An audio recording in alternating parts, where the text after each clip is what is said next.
تصور سیاست دیا اپنے دور کے حوالے سے، اپنے اسوہ حسنہ کے حوالے سے۔ نبی پاک صلی اللہ علیہ وسلم کو اللہ تعالیٰ نے جو سب سے بڑا شرف ہے وہ نبوت و رسالت ہے۔ انسان دنیاوی زندگی میں ہر منصب محنت اور کوشش سے حاصل کر سکتا ہے، مگر نبوت و رسالت یہ کسبی نہیں کہ آپ اس کو محنت کر کے حاصل کر لیں، یہ وہبی چیز ہے، اللہ جس کو چاہتا ہے اسے عطا کرتا ہے۔ تو سب سے بڑا منصب، سب سے بڑی عظمت، سب سے بڑی شان نبی اور رسول ہونا ہے۔ حضور صلی اللہ علیہ وسلم کو اللہ نے وہ عطا فرمائی۔ اور دوسری شان آپ کی کہ آپ ختم المرسلین ہیں، کہ آپ پر اللہ نے نبوت کو ختم فرما دیا۔ اور تیسری شان یہ کہ رب نے اپنے آپ کو الرحمن الرحیم کہا اور اپنے پیارے حبیب کو بھی رؤوف الرحیم کہا۔ اور پھر اس سے بھی واضح بات وما ارسلناک الا رحمۃ للعالمین، کہ حضور صلی اللہ علیہ وسلم کی رسالت و نبوت اور آپ کی ذات مبارکہ یہ اللہ کی طرف سے عالمین کے لیے رحمت ہے۔ اتنے بڑے منصب پر بیٹھنے کے بعد پھر عجز و انکساری، پھر اس کے ساتھ آپ حاکم بھی آپ تھے، سپہ سالار بھی آپ تھے، قاضی بھی آپ تھے، مفتی بھی آپ تھے۔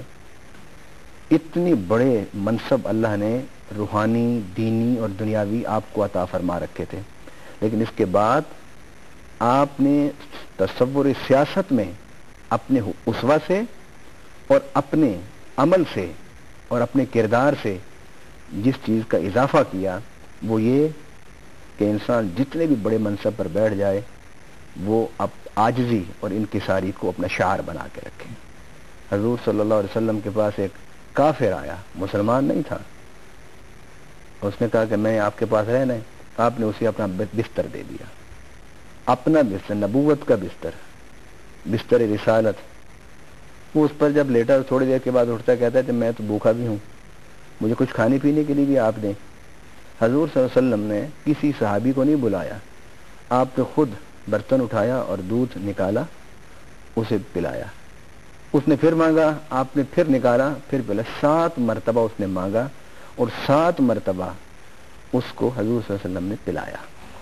ہمارے ہاں تو جب چھوٹا سا منصب بھی کسی کو حاصل ہوتا ہے تو وہ آپے سے باہر ہو جاتا ہے، وہ یہ سمجھتا ہے کہ اب ضروری ہے میرے لیے کہ میرے دائیں بائیں آگے پیچھے پروٹوکول ہو اور خدام کا ایک ہجوم ہو۔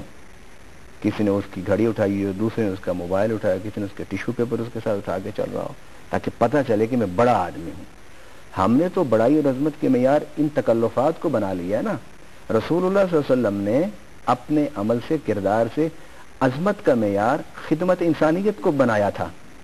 اس نے وہ دودھ پیا اور پی کے سو گیا، اور جب وہ صبح اٹھا تو اس نے حضور صلی اللہ علیہ وسلم کے بستر مبارک پر نجس کر دیا، تو وہ کر کے چلا گیا۔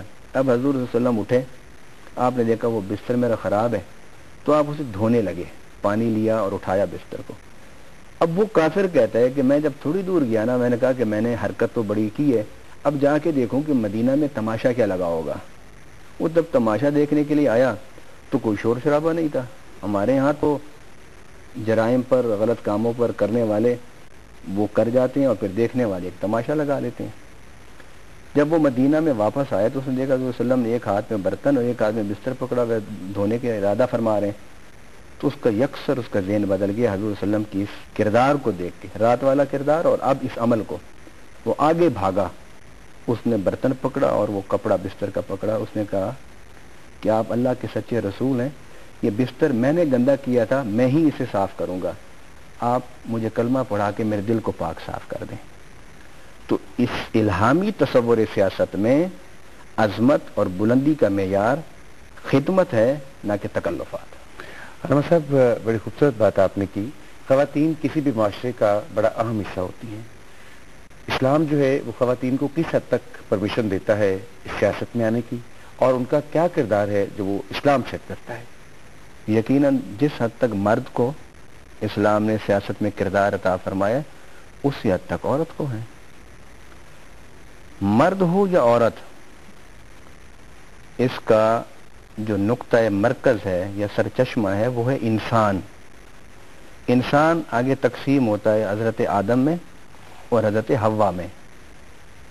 مرد اور عورت دونوں انسان ہیں. قرآن سب سے بڑی کتاب ہے انسانی حقوق کے تحفظ کی. دنیا کی میں نے کتابوں، دنیا میں چھپنے والی کتابوں کو بھی پڑھا، دنیا میں لکھنے والے مفکرین کو بھی میں نے دیکھا، اور دنیا کے مختلف حصوں میں جا کر وہاں کے نظام ہائے زندگی کو بھی دیکھا.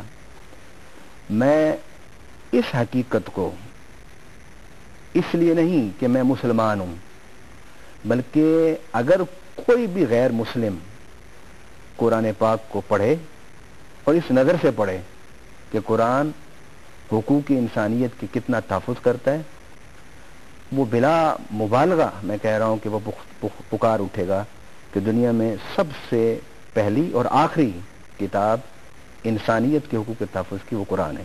اس پر میں ایک بات مصور پاکستان علامہ